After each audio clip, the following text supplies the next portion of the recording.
हरे कृष्णा सभी भक्तों को। आप सभी का स्वागत है भगवद गीता के इस पाठ्यक्रम में। तो सबसे पहले मंगलाचरण करेंगे, उसके बाद आरंभ करते हैं। ओम अज्ञानतिमिरान्धस्य ज्ञानाञ्जनशलाकया चक्षुरुन्मिलितं येन तस्मै श्री गुरुवे नमः। श्री चैतन्य मनोभीष्टं स्थापितं येन भूतले स्वयं रूपः कदा मह्यं ददाति स्वपदान्तिकम्। वन्देऽहं श्रीगुरो श्रीयुतापदकमलं श्रीगुरून् वैष्णवांश्च श्रीरूपं साग्रजातं सहगण रघुनाथान्वितं तं सजीवं साद्वैतं सावधूतं परिजनसहितं कृष्ण चैतन्य देवं श्री राधा कृष्ण पादान् सहगण ललिता श्री विशाखान्वितांश्च नमः। ओम विष्णु पदाय कृष्णा पृष्ठाय भूतले श्रीमते भक्ति वेदांत स्वामिनिति नामिने नमस्ते सारस्वती देवे गौरवाणी प्रचारिणे निर्विशेष शून्यवादी पाश्चात्य देशतारिणे वाञ्छाकल्पतरुभ्यश्च कृपा सिन्धुभ्येव च पतितनां पावनेभ्यो वैष्णवेभ्यो नमो नमः। हे कृष्ण करुणा सिंधु दीन बंधु जगतपते गोपेश गोपिका कांत राधा कांत नमस्तुते तप्त कांचन गौरांगी राधे वृंदावनेश्वरी विश्वभानुसुते देवी प्रणमामि हरिप्रिये। जय श्री कृष्ण चैतन्य प्रभु नित्यानंदा श्री अद्वैत गदाधर श्रीवासादि गौर भक्त वृंदा नमो महावदन्याय कृष्णा प्रेम प्रदायते कृष्णा कृष्ण चैतन्य नामने गौरसे नमः। हरे कृष्णा कृष्णा कृष्णा हरे हरे हरे राम राम राम हरे हरे। हरे कृष्णा। स्टार्ट करते हैं।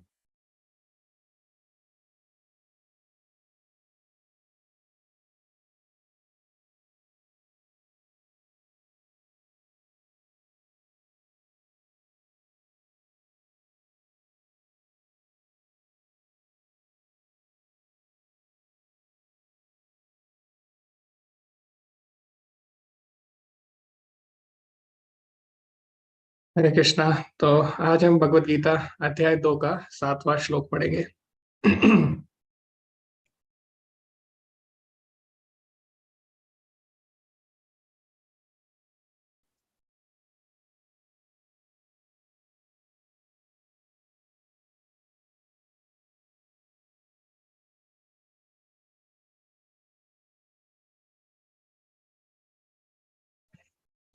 Okay, तो श्लोक कुछ इस प्रकार है।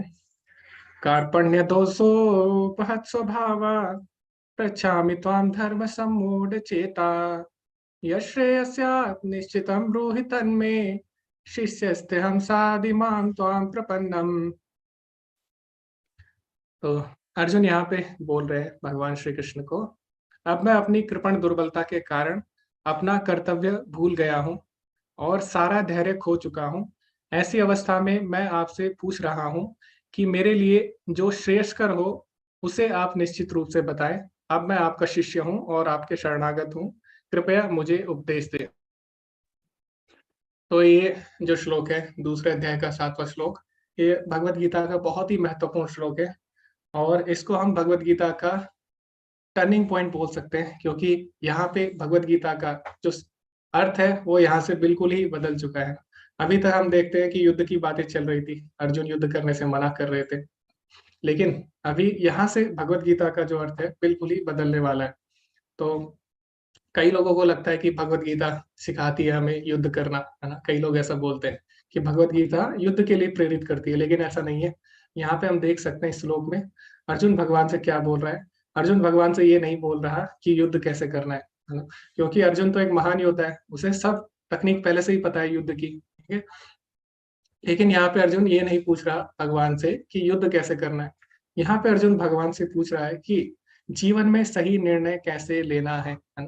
अगर कोई भी कार्य करे तो हम करें क्यों, है ना। किसी कार्य के पीछे क्या प्रेरणा होनी चाहिए। अगर मैं युद्ध करूं तो क्यों करूं, क्योंकि अगर युद्ध से मुझे स्वर्ग मिलेगा, मुझे राज्य मिलेगा या मुझे अनेक भोग मिलेंगे, तो इसके लिए मैं युद्ध नहीं करना चाहता, ठीक है। तो अर्जुन पहले ही मना कर चुका है कि इसके बदले अगर मुझे तीनों लोकों का राज्य भी मिले तो भी मैं स्वीकार न करूं। तो आखिर में जीवन में युद्ध करूं तो करूं क्यों। तो यही प्रश्न हमारा भी होता है। हमें भी लगता है कि जीवन का उद्देश्य बहुत सारा वैभव कमाना, बहुत सारी भौतिक वस्तुएं इकट्ठा करना है ना। लेकिन ऐसा नहीं है। हम देखते हैं जिन लोगों के पास भौतिक वस्तुएं हैं, क्या वो प्रसन्न है? नहीं है, है ना। तो पैसों से हम पैसों से हम आराम खरीद सकते हैं, कंफर्ट खरीद सकते हैं, लग्जरी खरीद सकते हैं, लेकिन पैसों से हम सुख नहीं खरीद सकते। तो आखिर जीवन में कोई कार्य करे तो करे क्यों, क्योंकि भौतिक वस्तुएं हमें सुख नहीं दे सकती। तो फिर हम उन्हें प्राप्त क्यों करें। जीवन का उद्देश्य क्या होना चाहिए, ये यहाँ पे अर्जुन पूछ रहा है। ठीक है। तो अर्जुन ये नहीं पूछ रहा कि युद्ध कैसे करना है। तो यही परिस्थिति हमारे साथ भी आती है। तो सबके जीवन में कभी ना कभी ऐसा पड़ा हुआ आता है कि जहाँ पे हम निर्णय नहीं ले पाते क्या सही है क्या गलत। तो उस परिस्थिति में हमें क्या करना चाहिए, ये यहाँ पे अर्जुन हमें बता रहे हैं। ठीक है। तो जब किसी के जीवन में ऐसा पड़ा हुआ है, जब वो निर्णय ना ले पाए कि क्या सही है क्या गलत, तो जो साधारण व्यक्ति होते हैं वो क्या करते हैं, वो अपनी बुद्धि से निर्णय ले लेते हैं। उनको लगता है कि जो हम सोच रहे हैं वो सही होगा, और ऐसा सोच के वो आगे कदम बढ़ा लेते हैं। ठीक है। लेकिन क्या ऐसा करना सही है? जो हमें लग रहा है वो अगर हम करें तो क्या ऐसा करना सही है, और इससे क्या हो सकता है? ठीक है। तो इसकी हम चर्चा करेंगे। तो सबसे पहले हमें समझना होगा कि हम जो भी निर्णय लेते हैं, हमारा जो भी ज्ञान होता है, उसमें हमेशा 4 प्रकार के दोष पाए जाते हैं। तो इसीलिए मनुष्य सही निर्णय कभी भी अपनी बुद्धि से नहीं लेता, ये नहीं ले सकता, क्योंकि उसमें हमेशा 4 प्रकार के दोष पाए जाते हैं। तो आप में से कोई बता सकते हैं 4 प्रकार के दोष कौन से होते हैं, जो कि हमें सही निर्णय लेने से रोकते हैं जीवन में? ना? तो मनुष्य में हमेशा 4 प्रकार के दोष पाए जाते हैं। मनुष्य का जो ज्ञान है उसमें हमेशा 4 प्रकार के दोष पाए जाएंगे। तो इसीलिए मनुष्य सही निर्णय नहीं ले सकता अपनी बुद्धि से। ओके। तो कोई बता सकते हैं आप में से 4 प्रकार के दोष कौन से हैं?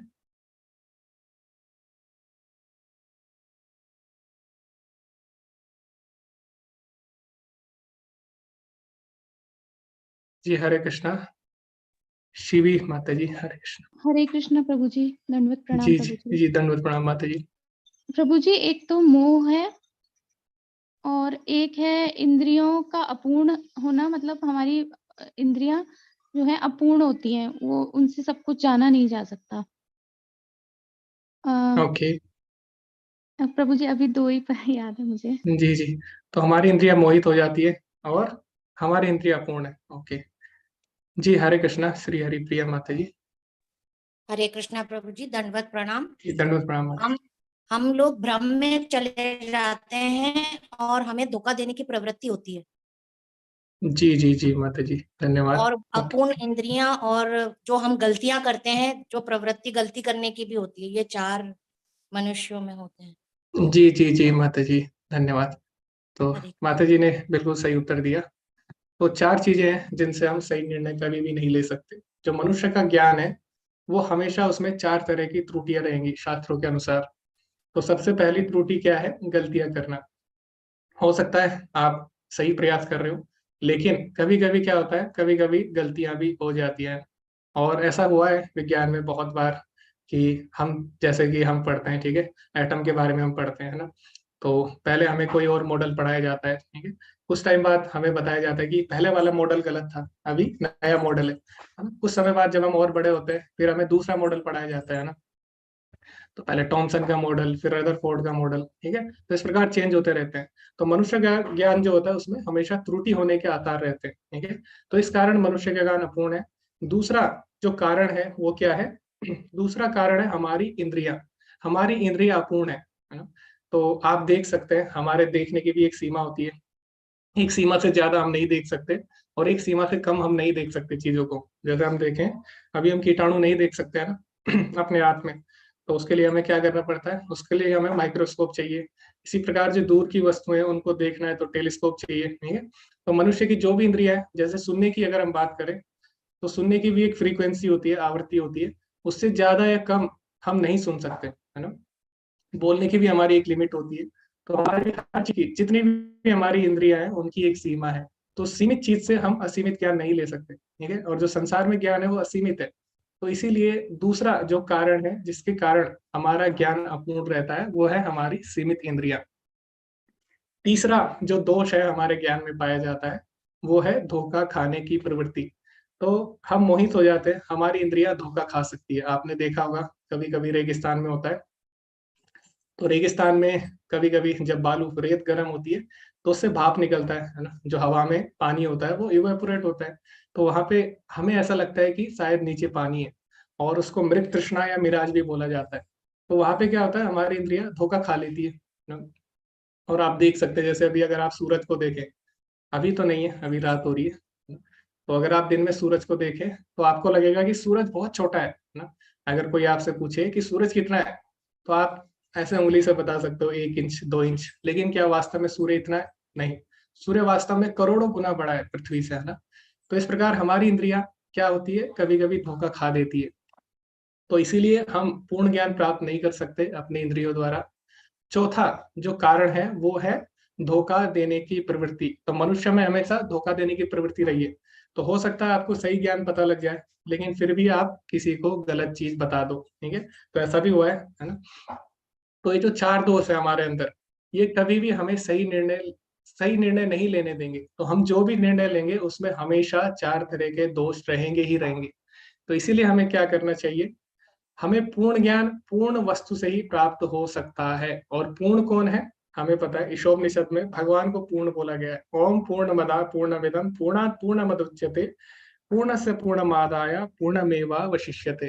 तो इस प्रकार अगर आप ईश्वर स्तुति पढ़ेंगे तो उसमें पहला ही श्लोक है, उसमें भगवान को पूर्ण बोला गया है, पूर्ण पुरुष भगवान को बोला गया है। तो क्योंकि भगवान पूर्ण है, इसीलिए जो उनसे ज्ञान आया है भगवान से शास्त्रों का, वो भी पूर्ण है। तो भगवान से जो ज्ञान आया है उसमें कोई भी त्रुटि नहीं है। और वो किस रूप में आया, हमें शास्त्रों के रूप में आया है ना।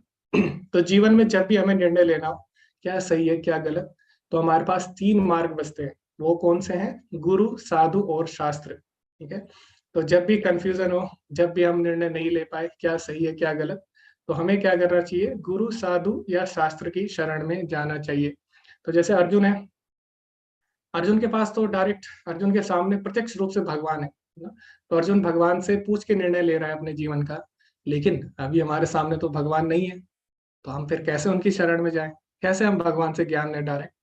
तो भगवान भले ही हमारे सामने नहीं है अभी, लेकिन ऐसा नहीं है कि भगवान हमारे सामने नहीं है। भगवान प्रत्यक्ष रूप में हमारे सामने नहीं है, लेकिन भगवान अभी भी हमारे सामने भगवत गीता के रूप में, ठीक है। तो अर्जुन ने भगवान कृष्ण की शरण ली, तो हमें किसकी शरण लेनी है, भगवान की शिक्षाओं की, भगवत गीता। तो भगवान, भगवान का नाम, भगवान की धाम, भगवान के गुण, भगवान की लीला और भगवान की शिक्षाओं में कोई अंतर नहीं है, ठीक है। अभिन्नत्वम नाम नामिनो, है ना? ये हमें पता है शास्त्रों से। तो इसीलिए हमें किसकी शरण लेनी है, गुरु साधु और शास्त्रों की, ठीक है। तो यही यहाँ पे अर्जुन ने किया। अर्जुन ने किसकी शरण ली यहाँ पे, भगवान कृष्ण की शरण ली, है ना। तो यही चीज हमें सिखाती है। तो कभी कभी हम अपने जीवन में खुद से निर्णय ले लेते हैं बिना साधु शास्त्र और गुरु के। तो उस केस में क्या होता है, हमें लगता है कि हम सही कार्य कर रहे हैं, लेकिन वास्तव में वो सही नहीं होता।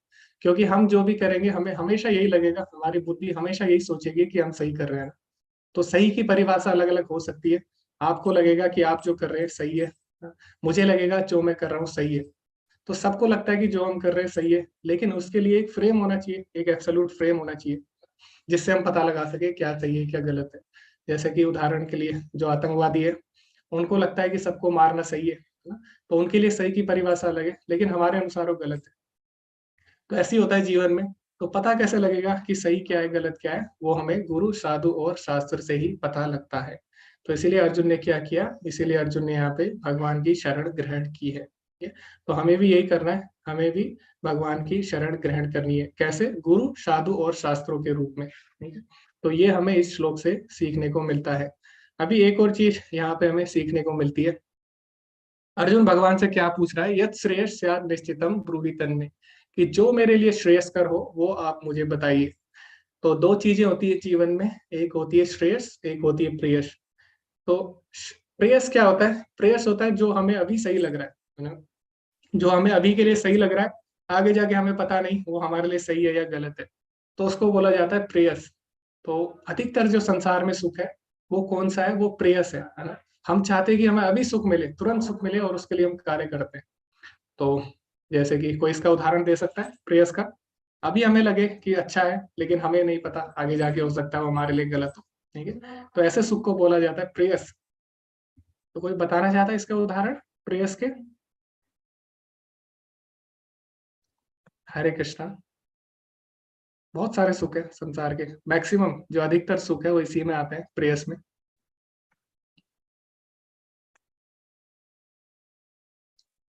ओके, किसी को नहीं पता?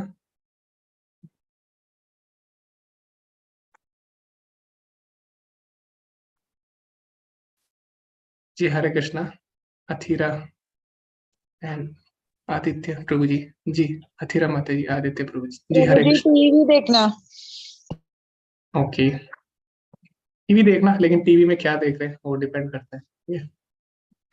तो जैसा कि मैं आपको उदाहरण देता हूँ, जैसे कि हो गया चॉकलेट खाना, है ना। बच्चा क्या करता है, चॉकलेट खाता है, ठीक है। तो उसको लग सकता है कि बहुत अच्छा है, चॉकलेट बहुत अच्छी है ना? लेकिन क्या होगा, हमें पता है कि आगे जाके वो उसको नुकसान देने वाली है। अगर वो चॉकलेट खाता रहेगा तो उसके लिए क्या होगा, आगे जाके वो नुकसान दे देगी। इसी प्रकार कुछ मरीज होते हैं, उनको डॉक्टर बोलते हैं कि आपको मीठा नहीं खाना, ठीक है, शुगर की उनको बीमारी रहती है। तो क्या करते हैं, कभी कभी खा लेते हैं, उनको लगता है कि अभी तो हमें सही लग रहा है, तो हमें अभी से मतलब है, आगे क्या होगा देखी जाएगी, ऐसा वो बोलते हैं, ठीक है। हम आज में जिएंगे, आगे क्या होगा उससे हमें मतलब नहीं है, आज हम खुल के जिएंगे, एंजॉय करेंगे, है ना। तो भौतिक सुख भी ऐसे ही है। तो उसमें हम क्या चाहते हैं, तुरंत सुख चाहते हैं। तो जो तुरंत सुख मिलता है, भगवान बताते हैं भगवत गीता के 18वें अध्याय में, भगवान ने 3 प्रकार की खुशियां बताई है। तो जो रजोगुणी सुख होता है उसमें क्या होता है, वो अभी तो हमें अमृत लगता है, लेकिन बाद में जाके हमारे लिए विष होता है। तो सांसारिक सुख ऐसे ही है, अभी हमें अमृत लगते हैं, लेकिन बाद में वो हमारे लिए विष का कार्य करते हैं। भगवान बोलते भी है 5वें अध्याय के 22वें श्लोक में, ये ही संस्पर्शजा होगा दुख यो न एवते आद्यंतवंत कौन्तेय न तेषु रमते बुधा। भगवान बोलते हैं कि जो सांसारिक सुख है ना, ये ही संस्पर्श जाप होगा, जो कि हमारी इंद्रियों के संसर्ग से हमें प्राप्त होते हैं। दुख यो नहीं एवते, अंत में केवल हमें दुख ही देते हैं। आद्यंतवंत कौन्तेय न तेषु रमते बुधा। जो बुद्धिमान व्यक्ति होते हैं ऐसे सुख में भाग नहीं लेते, जिनका आदि और अंत होता है, ठीक है। तो इस प्रकार ये रजोगुणी सुख होता है। लेकिन दूसरा जो सुख है, जिसको हम बोलते हैं सतोगुणी सुख, उसमें क्या होता है, शुरू शुरू में हमें लग सकता है कि हम ये क्यों कर रहे हैं, शुरू में हमें विष जैसा लगेगा, लेकिन अंत में हमारे लिए अमृत होता है। तो इस प्रकार के सुख को बोला जाता है श्रेयस। तो अर्जुन यहाँ पे भगवान से क्या पूछ रहा है, अर्जुन पूछ रहा है भगवान से कि आप मुझे जो श्रेयस हो वो आप मुझे बताए, यानी अंत में जो मेरे लिए अच्छा हो वो आप मुझे बताइए। तो अर्जुन ऐसा नहीं बोल रहा जो अभी मेरे लिए सही हो बस आप वो बताइए। अर्जुन बोल रहा है जो अंत में मेरे लिए सही हो आप वो मुझे बताइए, यानी जिसका अंत परिणाम सुखदायक हो, ऐसा सुख आप मुझे दीजिए, ठीक है।